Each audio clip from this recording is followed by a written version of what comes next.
각이 살아있는 정치평론 시사정각 시작합니다. 오늘도 각이 서는 두 분을 모셨습니다. 전용기 더불어민주당 의원, 이용호 전 국민의힘 의원 나오셨습니다. 어서 오십시오. 안녕하세요. 네. 자, 장동혁 국민의힘 대표가 재신임이나 사퇴를 요구하면 전당원 투표를 실시하겠다 이렇게 밝혔습니다. 이를 두고 당내 반응이 엇갈리고 있는데요. 먼저 관련 내용 듣고 이야기 나누겠습니다. 국민의힘의 온실속 화초 같은 정치인들이 잡초 같은 장동혁을 상대하지 못한다고 생각을 합니다. 그래요. 당 대표직뿐만이 아니라 의원직까지 걸고 자신 있게 모든 걸 걸고 정면 승부하자는 사람을 의원직이 세상에서 제일 소중한 이 기득권 국회의원이나 뭐 시장이나 이런 분들이 무슨 수로 당하겠습니까? 네. 적어도 어제의 기자회견 이후로 당내에서 장동혁 대표의 거취를 가지고 사퇴 요구를 하거나 뭐 지방선거 이전에 비대위 체제를 거론하는 사람들은 이제 다 사라지지 않겠나. 정치를 하라고 했더니 이 포커판을 만들어버리는 복합판을 만들었다. 당대표의 인식 수준, 자해 정치 수준에 예. 최소한의 기대마저도 물거품이 되는 것 같아서 굉장히 안타까웠고요. 당의 위기에서 정말 지도자의 역할을 기대했던 제 바람이 높았던 것 아닌가, 굉장히 예. 자괴감이 좀 많이 들었습니다. 많은 시민들께서 국민들께서 그 발언을 보시고 굉장히 경악하셨을 것 같았고요. 네, 장동혁 대표가 승부수 겸 엄포를 내놓은 것으로 보이고, 그리고 장해찬 부원장은 SNS 보니까 애견남 의원들 사이에서 남자 정치를 보여주고 있다, 또 이렇게 평가를 하기도 했더라고요. 좀 어떻게 보셨습니까? 뭐 이런 평가가 저는 크게 국민의힘에 도움이 되지는 않는다고 보고 있습니다. 기본적으로 오세훈 시장 이야기를 안 할 수가 없는데요. 실제 선거를 앞두고 있는 오세훈 시장은 중도층에게 이렇게 국민의힘이 분열되는 모습들을 바람직하지 않다고 봤기 때문에 장동혁 대표에게 당대표직 사퇴를 이야기하지 않았습니까? 그만큼 저런 분열들이 결국에는 중도층에게 굉장히 많은 영향을 미칠 것이고 당장 지방선거에도 유해할 것이다라고 보고 있는데, 예. 장동혁 대표는 본인이 결국 한동훈 대표와의 싸움에서 정치적 승리를 하기 위해서 모든 것을 던지고 있는 모양새거든요. 아무래도 이 부분이 당장의 선거를 앞두고 있는 후보자들 입장에서는 굉장히 안타까울 생각이 밖에 안 들 거라고 저는 보는 것이고요. 추가적으로 그것을 부추기는 모습도 결국에 국민의힘에게는 굉장히 안 좋은 모습으로 각인될 것 같습니다. 저는 지금 장동혁 지도부가 지금 지방선거에는 별 관심이 없고 예. 본인들의 기득권을 지키기 위해서 혈안이 돼 있다라고 평가합니다. 지금 뭐 분석해 주신 바에 따르면 장동혁 대표가 한동훈 전 대표를 너무 의식하는 거 아닌가라는 생각도 좀 들고요. 그렇다면 장 대표가 이 전당원 투표 승산이 있다, 이렇게 판단을 해서 던진 거라고 보십니까? 아마 투표하면 승리할 것으로 재시를 받을 거라고 생각이 되는데요. 저도 어제 장동혁 대표의 제안을 기자회견으로 봤는데 이게 재심을 묻겠다는 건지 아니면 안 하겠다는 건지 도대체 어디에 무게중심이 있는지를 잘 모르겠더라고요. 그래서 상식적으로는 좀 납득하기 어려운 제안이다 이렇게 생각하는데, 사실 한동훈 전 대표를 제명하고 나서 당 안팎에서 장동혁 대표의 그 재심을 물어야 된다라고 하는 제안이 있었단 말이에요. 이러면 장동혁 대표가 이걸 무겁게 받아들여서 본인이 지방선거를 앞두고 리더십을 회복한다는 차원에서 그냥 물으면 될 텐데 이런 굳이 조건을 내건 것이 좀 이상하다라는 생각을 해요. 왜냐하면 이게 비유를 하자면 지난번에 한동훈 전 대표가 그 당시에 단계 문제와 사과를 할 때 그냥 사과를 하면 되는데 부대 조건을 달았잖아요. 이게 결국은 뭐 이게 뭐 조작이다, 혹은 뭐 정치 보복이다 이런 얘기를 붙이면 본질은 사라지는 거거든요.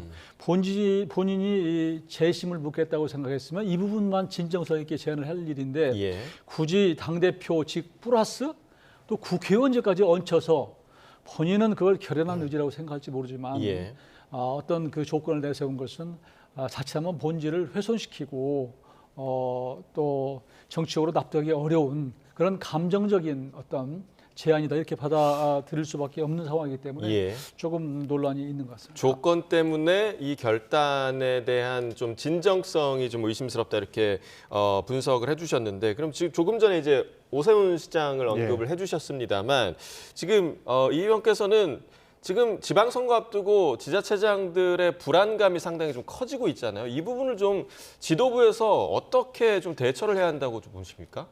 당연히 그 국민들의 마음을 살 수 있도록 지도부가 국민들의 얘기를 경청할 필요가 있고요. 예. 지금은 국민의힘이 사실은 거대 여당의 어떤 의정 폭정을 막기 위해서 그런 국회 활동도 필요하지만 지방선거를 앞두고 하나가 되는 화합하는 모습을 보여달라는 건데 한동훈 전 대표를 제명할 때부터 사실은 정치적 예. 해법을 찾지 못하고 처음부터 예견됐던 상황이거든요. 이렇게 후폭풍이 있을 거라고 하는 것은 이 예견됐던 건데 여기에 대해서 또다시 배세비 정치를 계속하겠다고 예. 하는 것이 도대체 선거를 치르겠다는 것이냐 이런 비판적 여론이 있고 실제로 선거 이제 몇 달 안 남았습니다. 이런 상황에서 오세훈 시장 같은 지자체장 유력한 우리 당의 후보인데 이런 분들이 더 이상 이걸 하면 승산이 없는 단계로 가니까 예. 얼마나 속이 타겠어요.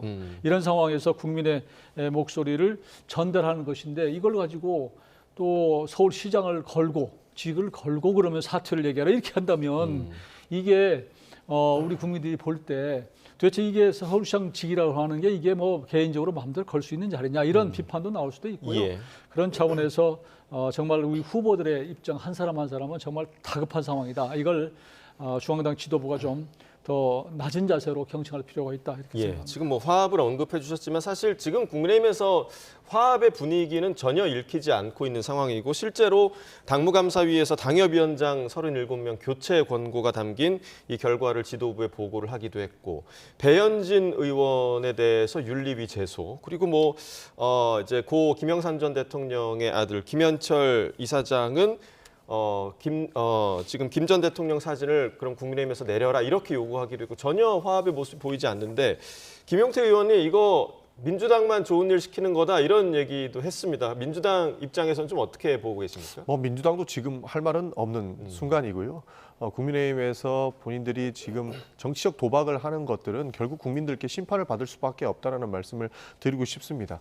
기본적으로 지방선거에 도움도 안 되는데 왜 이런 행위를 하는 것이냐라고 하는 것들은 조금 전에 말씀드렸던 것처럼 지방선거를 지더라도 본인들이 강하게 밀어붙였던 그 강성 당원들을 지지 기반으로 한 기득권은 남아있을 거기 때문에 예. 아무래도 다음 선거를 위해서 분열 세력이라고 지칭되는 한동훈계를 완벽하게 쫓아내는 전략을 쓰고 있다. 저는 그렇게 판단하고 있거든요. 예. 그리고 추가적으로 직을 걸어라고 하는 싸움들은 한동훈계를 더욱더 어렵게 만드는 저는 정치적 계산이 깔려 있다고 보고 있습니다. 예.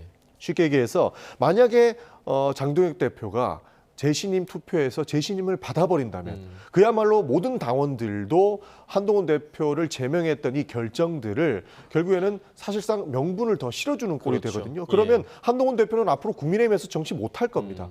그런 상황을 지금 더욱더 초래하고 있는 것이 한동훈계를 옹호하는 사람들이기 때문에 오히려 한동훈 전 대표를 더 정치적으로 예. 어려움에 빠뜨리는 행위가 될 것이고 국민의힘 전체를 사실상 강성 지지층에 휘둘리는 완전한 극우 정당의 선언 정도의 선언 정도로 넣는 것에 불과하다 저는 그렇게 생각하고 있습니다. 예, 친한계 의원들을 향한 이른바 입틀막 전략이 아닌가 그런 생각도 좀 들고 조금 전에 이제 그 김현철 이사장 얘기 관련해서는 지난달에 고성국 씨가 당사에 전두환 씨 사진을 걸어라 이런 얘기를 했는데 사실 아마 많은 분들도 그렇게 생각하시겠지만 너무 나간 발언이 아닌가라는 반응이 있을 수도 있고 또 왜 지도부에서는 고성국 씨의 발언에 대해서 전혀 제재 조치가 없는가? 왜 고성국 씨 앞에만 서면 작아지는가? 이런 반응도 있을 수 있을 것 같거든요.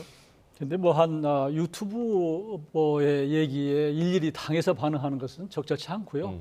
그리고 당도 이제 입장을 내서 그런 뭐 전두환 씨의 사진을 걸자 이런 것에 대해서는 아예 처음부터 고려의 대상도 아니고 언급하는 것 자체가 적절치 않기 때문에 무시하는 이런 상황이다. 저는 맞다고 보고요. 다만 김현철 씨 같은 경우는 이제 아버지가 YS 김영삼 전 대통령인데 사실 보수 정당이라고 하는 게 박정희 대통령부터 쭉 이어져서 전두환 뭐 이런 보수 군부 정권의 이게 맥 속에서 이어왔는데 사실은 그런 정통성이 어떻게 보면 좀 없는 그런 정당의 정치 민주화에 앞장섰던 김영삼 전 대통령이 거기에 들어와서 사실은 좀 정당을 예. 어느 정도 좀 그런 대로 모양을 갖춘 그런 상황이 됐는데 예. 이런 고성국 씨 같은 사람이 전두환 전 대통령의 사진을 김영삼 전 대통령하고 나란히 거는 거에 대해서 어떻게 참을 수 있겠습니까? 그런 차원에서 저는 뭐 얘기할 수 있다고 보고요. 그것은 꼭 뭐 사진의 문제가 아니라 지금 우리 당이 가는 모습이 우리 국민들에게 어떻게 비춰지는가 하는 부분에 대해서 좀 깊이 생각할 필요가 있고요. 예. 저는 지금 장동혁 지금 대표가 너무 강성 어떤 인사들에게 둘러싸여 있구나라는 생각을 해요.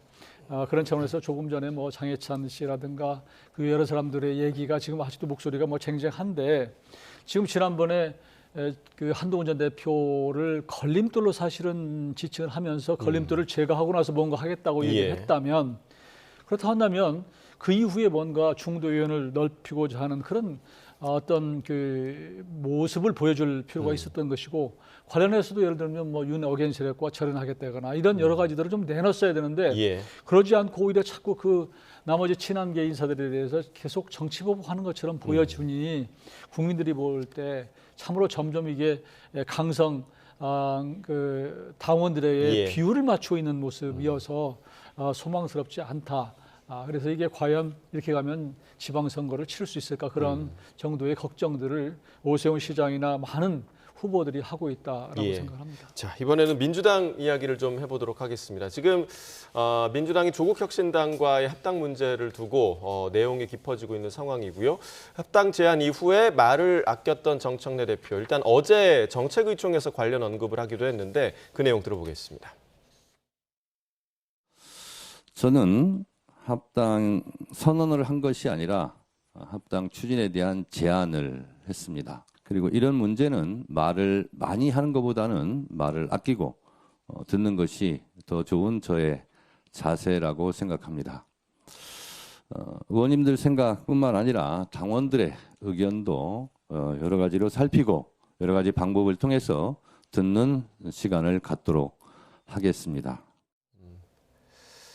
네, 그리고 이제 오늘 최고위에서도 이현주 최고위원 그리고 뭐 강두구 의원, 황명선 최고위원 모두가 지금 굉장히 좀 쓴소리를 계속 이어갔다라는 소식도 전해졌고 지금 정청래 대표가 의원들을 선수별로 만남을 갖고 있다고는 하는데 과연 설득을 할 수 있을지 어떻게 좀 보세요? 그러니까 지금 우리도 설득이라고 하는 단어 이렇게 이야기할 수밖에 없는 게 정청래 대표는 계속 제안을 했다.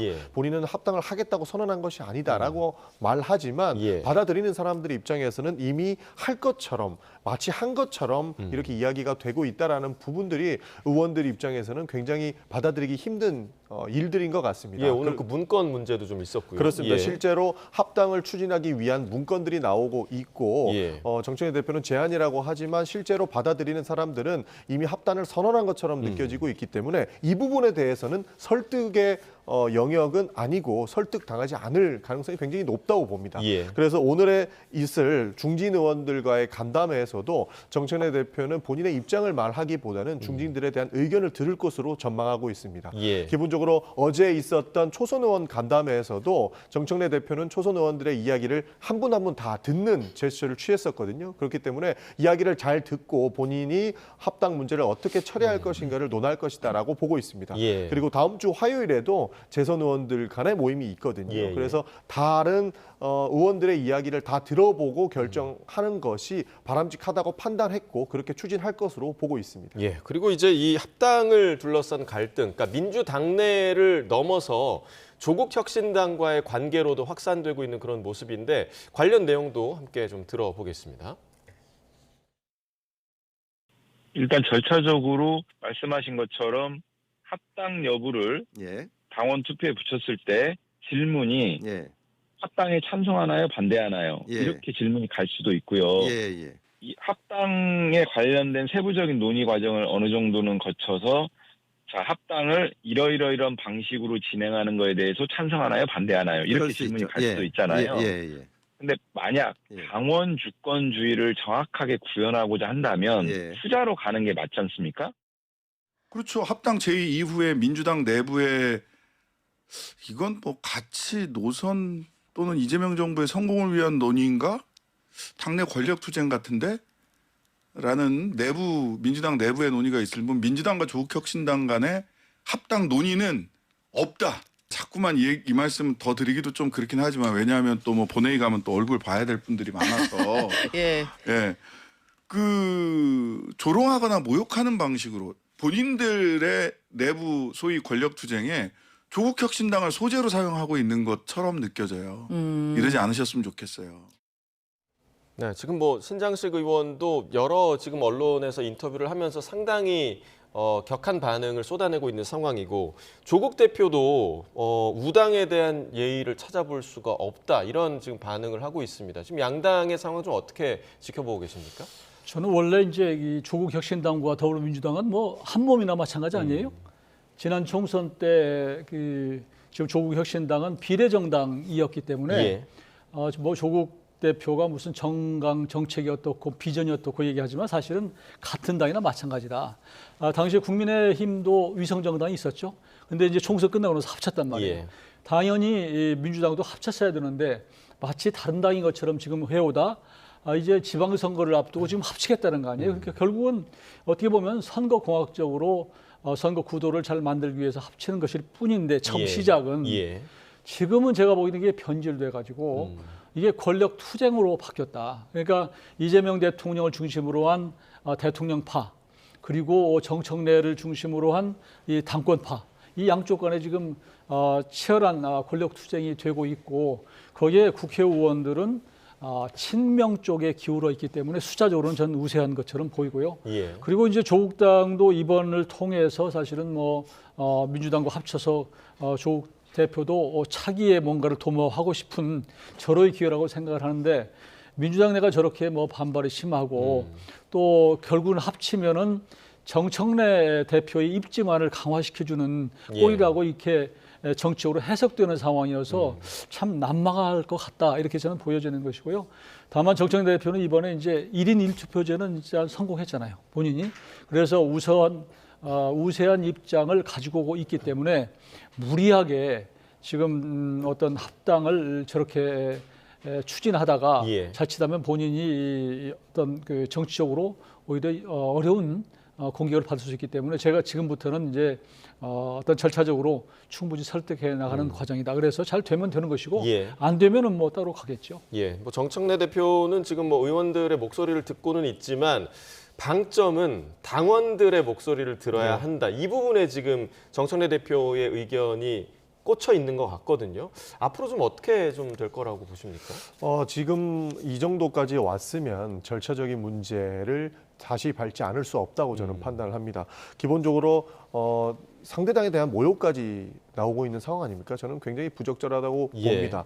물론 저도 합당의 논의에 대해서 절차와 시기에 대한 문제가 있다라고 생각하는 사람 중에 한 명인데 그렇다고 해서 그래도 우당인 조국혁신당에 대한 모욕에 대한 발언으로 이뤄지면 바람직하지 않다고 보거든요. 이미 일이 이렇게까지 벌어졌으니 앞으로는 당원들 간에 대한 의견도 물어봐야 되겠지만 당 내에서 의원들과 그리고 전국에 있는 지역위원장들과의 소통도 필요하다고 봅니다. 그렇기 때문에 아무래도 새롭게 이 절차적인 문제를 하나씩 해결하고 논의해 나가는 것이 바람직하다고 보는 것이고 만약에 기습적으로 당원들에게만 의견을 물어본다라고 한다면 각 부분에서 문제의 목소리가 아무래도 많이 나올 거라서 더 내용으로 빠지지 않을까 하는 고민이 있기 때문에 저는 절차적인 내용을 지금에서부터라도 다시 해야 된다는 생각을 가지고 있습니다. 알겠습니다. 지금 민주당에서 사실은 지금 합당 문제가 이렇게 시간적으로 여유가 있는 것이 아니거든요. 그래서 저는 지금 뭐 당내에서 나왔던 자료 보면 뭐 한 달, 3월 초까지 뭐 마무리 짓겠다고 하는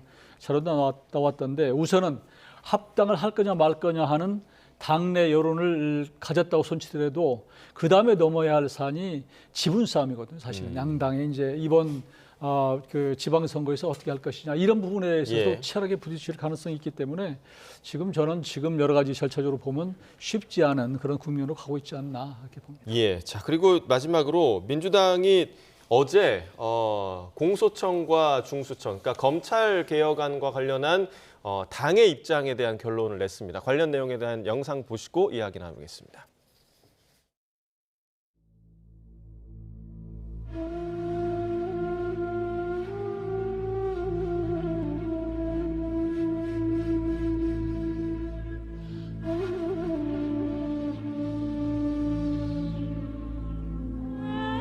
최종 의사 결정은 국회에서 본회의에서 하는 것입니다. 공소청장이라고 할 거냐, 검찰총장이라고 할 거냐. 근데 그거를 헌법에 어긋나게 검찰총장이 없애버리면 됩니까? 공소청을 만드는 거기 때문에 공소청장이라는 이름을 쓰는 게 원칙이다. 검찰총장을 겸한다라는 규정을 통해서 실질적으로는 저는 보안 수사를 안 하는 게 맞다고 생각해요. 그러나 예외적으로 필요한 경우가 있어요. 그런 거 정도 해주는 게 실제로 국가 업무를 효율적으로 처리하는 개인이죠. 수사권은 인정하지 않고 보안 수사 요구권을 허용하되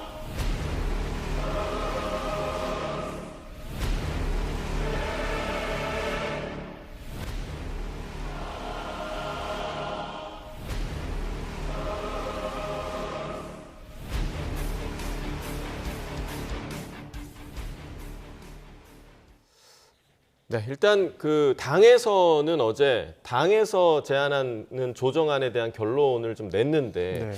과연 이 부분을 청와대와 정부에서 받아들일 수 있을 것인가? 일단 신년 기자회견 때 대통령이 이야기했던 부분들이 좀 받아들여지지 않은 부분이 있는 것 같은 느낌이거든요. 뭐 어느 정도 조정은 되고 있습니다.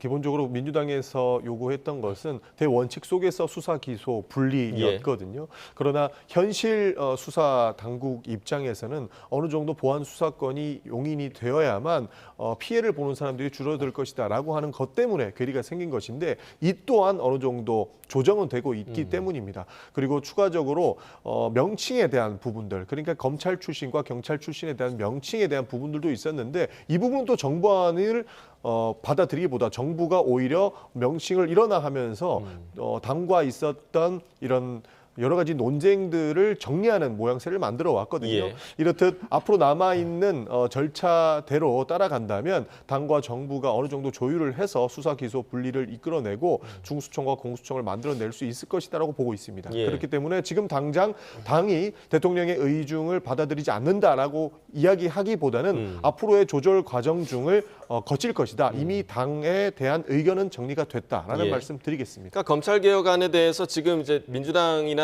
정부 여당에서는 이 부분을 조율하는 과정이다라고 표현을 하고는 있지만 이 부분을 또 갈등으로 보는 시각도 있단 말이죠. 갈등 정도를 넘어서서 제가 보기에는 이게 정권 초반에 대통령의 어떤 저렇게 사정하듯이 얘기하는 것을 당에서 외면하는 일은 처음 보는 것 같아요. 그러니까 지금 원래는 법을 이렇게 만들면 입법기관이니까 국회에서 만들면 나머지 시행령이나 이런 것들은 정부에서 하거든요. 예. 시행령이라 해서 이제 그 집행기관에서 왜냐하면 이제 내용을 전부 잘 알기 때문에 그래서 지금 국무총리 산하에 그 TF를 만들어서 지금 조정을 해봤는데 이걸 당에서 지금 뒤엎은 거 아니에요. 그러니까 지금 보면은 우리가 자유민주주의를 하지만 이게 사회민주주의처럼 당의 우선이구나. 당의 힘이 정부의 어떤 힘보다 더 막강한, 예를 들어서 중국 같은 경우가 그렇단 말이에요. 당의 어떤 서열 자체가 앞서 있으면 정부에서도 사실은 꼼짝 못하는 이런 상황이 됐다. 저는 그렇게 보고요. 예. 당연히 지금 이재명 대통령이 말씀하신 대로 헌법상 이게 위헌이 되면 안 되기 때문에 검찰총장이라는 명칭이 있으면 그걸 써주는 게 맞고요. 이게 뭐 당에서도 어렵습니까? 내용이 더 중요한 것이지. 그리고 보안 수사권의 문제도 이게 사실은 보안 수사권 자체가 이게 하다 보면 예를 들면 공소를 유지해야 되는데 때로는 이게 내용이 비읍하면 이분을 좀 보안 수사하세요 이렇게 얘기하는 게 맞단 말이에요. 합리적이고 이런데 안 하겠다고 하는 거 아니에요. 그러니까 그러면 결국은 도대체 검찰 공소청이라고 하는 게 이게 유지할 수 있을까 이런 걱정 때문에 그런 것인데도 불구하고 당의 강성 의원들이 너무 지나치게 지금 검찰 없애고 하는데 하다 보니까 예. 정부의 심지어 대통령의 어떤 그런 입장까지도 무시하는 걸 보고 참 자칫하면은 이게 국정 운영에 당이 부담이 될 뿐만 아니고 나중에 검찰청을 해체하고 나서 국민들에게 상당한 피해가 갈 수 있겠구나 그런 생각이 들어서 당정 간의 이 문제에 대해서 더 잡으면 안 나오도록 좀 조정했으면 좋겠습니다. 예, 짧게 좀 그러니까 부탁드리겠습니다. 기본적으로 당의 입장을 먼저 반영하는 것이 아니고요. 입법부의 입장을 반영하는 겁니다. 그리고 왜 민주당 입김이 많이 들어가냐라는 말씀의 답변은 국민의 국민의힘이 제대로 된 당으로서의 활약을 못하기 때문입니다. 민주당이 추진하는 것, 정부가 추진하는 것은 무조건 필리버스터로 막아야 되겠다라고 하는 국민의힘이 제1야당이기 때문에 야당의 입장을 도저히 받아들일 수가 없는 겁니다. 아무래도 국민의힘이 똑바로 올바른 정당으로서 역할을 했다면 민주당의 입장만 이렇게 반영될 것이라고 저는 생각하지 않습니다. 그렇기 때문에 국민의힘의 정상화가 지금 대한민국 발전에는 반드시 필요하다는 말씀을 드리는 것이고, 지금의 이 문제들은 당과 정부가 그리고 입법부와 정부가 조정하면서 충분히 올바른 대안을 만들어 나갈 수 있을 거라고 저는 판단합니다. 네. 짧게 제가 말씀드려야 짧게요. 되겠는데, 사실은 이 당이 지금 사실은 뭐 거대 여당이기 때문에 마음대로 하는 거 아니에요? 국민의힘이 할 수 있는 방법이 없으니까 필리버스터 하는 것이고요. 만일 서로 이게 테이블에 나와서 서로 협상해서 정말 합의해서 한다면 왜 지금까지 이런 일이 왔겠습니까? 검찰청 없애는 것에 관해서도 일방적으로 끌어왔고요. 앞으로도 국민의힘이 어떤 얘기를 하면 들어준다면 저는 좋겠어요. 그런 상생과 협력의 정치가 복원됐으면 좋겠는데, 안타깝게도 국민의힘의 얘기는 전혀 먹히지 않고 있다. 그래서 사실 국회라고 얘기를 우리가 부르지만 사실상 민주당이다, 이렇게 얘기할 수밖에 없는 그런 지경에 와 있다 말씀드립니다. 예, 알겠습니다. 오늘 두 분 말씀 여기까지 듣겠습니다. 전용기 더불어민주당 의원, 이용우 전 국민의힘 의원과 이야기 나눠봤습니다. 고맙습니다. 감사합니다.